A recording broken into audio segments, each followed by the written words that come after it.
আর পাহাড়ের মধ্যে রয়েছে নানা বর্ণের শুভ্র ও লাল পথ এবং কিছু মিশকালো ২৮ আর এমনিভাবে মানুষ বিচরণশীল প্রাণী ও চতুষ্পদ জন্তুর মধ্যেও রয়েছে নানা বর্ণ বান্দাদের মধ্যে কেবল জ্ঞানীরাই আল্লাহকে ভয় করে নিশ্চয়ই আল্লাহ মহাপরাক্রমশালী পরম ক্ষমাশীল ২৯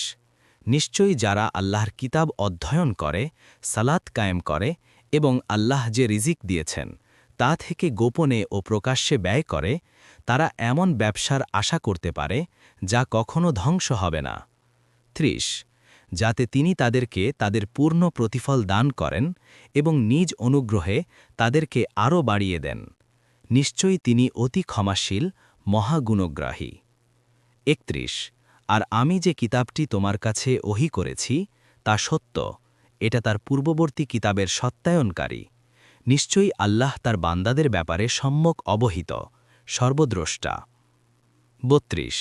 অতপর আমি এ কিতাবটির উত্তরাধিকারী করেছি আমার বান্দাদের মধ্যে তাদেরকে যাদেরকে আমি মনোনীত করেছি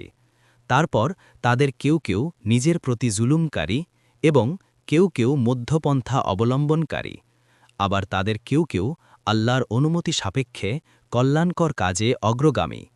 এটাই হল মহা অনুগ্রহ ৩৩ চিরস্থায়ী জান্নাত এতে তারা প্রবেশ করবে যেখানে তাদেরকে স্বর্ণের চুড়ি ও মুক্তা দ্বারা অলঙ্কৃত করা হবে এবং সেখানে তাদের পোশাক হবে রেশমের